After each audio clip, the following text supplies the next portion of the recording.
Mesdames et messieurs et mesdemoiselles, recevez mes salutations où que vous soyez à travers les quatre coins du globe. Sous le régime de M. Biden, on a longtemps qualifié la Russie de dictature. On a longtemps qualifié M. Vladimir Poutine d'autocrate, de tyran.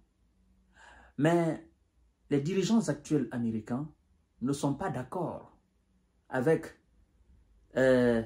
Biden et son administration. Les dirigeants actuels américains non seulement qualifient la Russie d'un État démocratique à travers une déclaration, mais aussi ils sont en train de mettre tout en œuvre pour remplacer M. Zelensky à la tête de l'Ukraine. Donc, à travers cette déclaration, il qualifie l'Ukraine de dictature et il qualifie M. Zelensky de dictateur. Vous allez comprendre tout à l'heure. Et donc, M. Donald Trump veut tout simplement remplacer M. Zelensky à la tête de l'Ukraine. Il veut l'enlever. Pourquoi je le dis? Nous allons voir tout à l'heure et vous allez comprendre pourquoi j'ai avancé tout ça.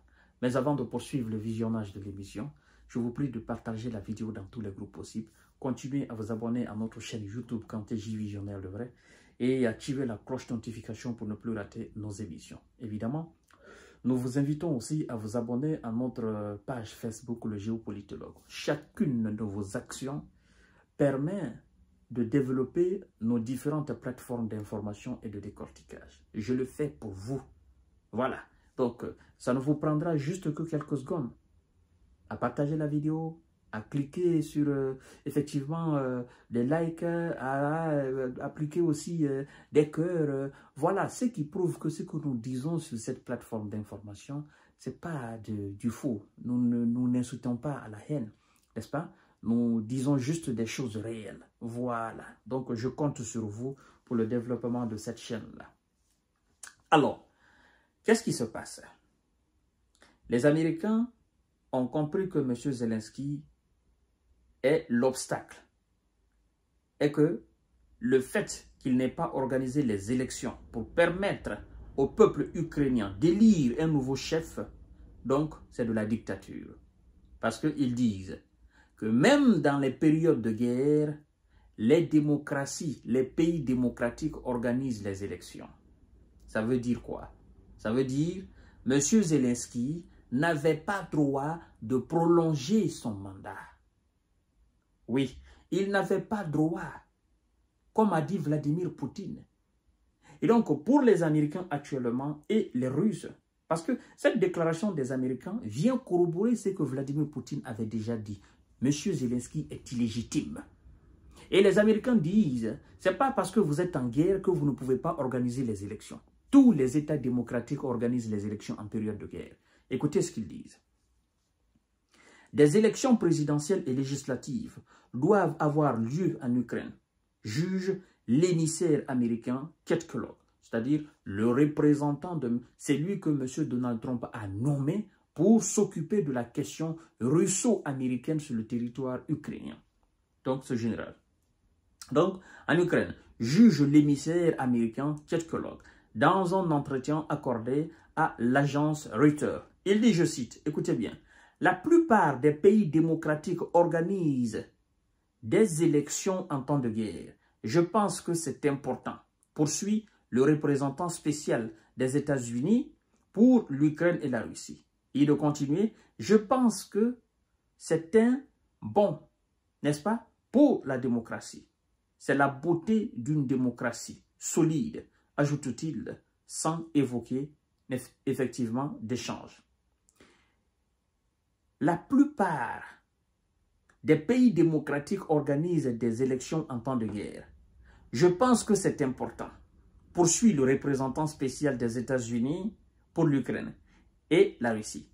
Et de continuer, je pense que c'est bon pour la démocratie. C'est la beauté d'une démocratie solide, ajoute-t-il, sans évoquer d'échange. D'abord, parlons de cette déclaration-là, avant de continuer. Quand il dit la plupart des pays démocratiques organisent des élections, même en période de guerre, la Russie, même en période de guerre, a-t-elle organisé les élections ou pas? Même sur les territoires conquis par la Russie, on a organisé des élections législatives, élections présidentielles. La Russie a organisé les élections présidentielles et les élections législatives.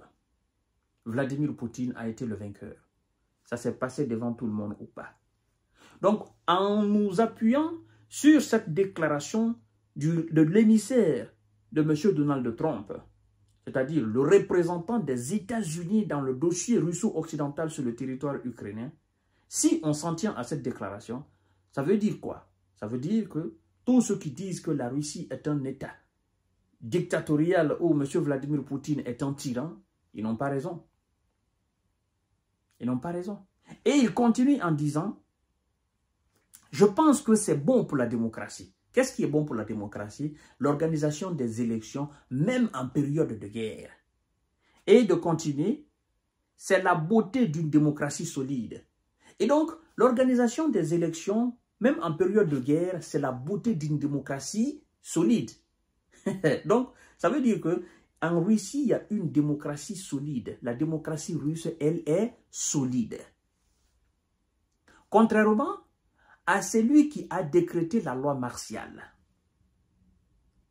et qui a refusé d'organiser les élections, qui a prolongé son mandat. Alors, entre les deux, aux yeux de cet émissaire de M. Donald Trump, cet émissaire des États-Unis, entre les deux, qui est aujourd'hui considéré comme démocrate et dictateur? Évidemment que c'est Vladimir Poutine qui est considéré par ce monsieur-là, le représentant de M. Donald Trump, comme un démocrate. Vladimir Poutine est un démocrate, un véritable démocrate. La Russie est une véritable démocratie, une démocratie solide, une démocratie très belle, parce que c'est ce que lui-même dit. Il dit, c'est ce qui prouve que vous êtes dans une démocratie solide, hein? C'est ce qui est la beauté de la démocratie. Alors, est-ce que moi je peux dire le contraire? Non. Est-ce que vous pouvez dire le contraire? Non. Si ceux qui... Je vous dis, tout est dans l'interprétation, dans l'explication, dans la compréhension. Évidemment. Mesdames et messieurs, c'est très important. La loi martiale en vigueur depuis le début de l'opération spéciale militaire russe en Ukraine interdit l'organisation d'élections, mais le président Volodymyr Zelensky, dont le mandat s'est achevé en mai 2024, n'a pas exclu qu'elle ait lieu, n'est-ce pas, dès cette année-là, à condition qu'un cessez-le-feu entre en vigueur, comme l'a promis son homologue américain Donald Trump. Bon, ça ce sont des histoires, vous voyez? Donc, il y a une différence aujourd'hui entre la mentalité américaine sous l'administration Biden et la mentalité américaine sous M. Donald Trump. Donc, à partir du moment où ils disent qu'il faut organiser les élections, Zelensky s'inquiète parce qu'il sait de toutes les façons qu'il ne va pas gagner. On organise les élections aujourd'hui, Zelensky tombe. Et le nouveau président, ça sera le cas. Le nouveau président viendra directement avec l'idée, passons à la table de négociation, c'est terminé, on en a assez fait.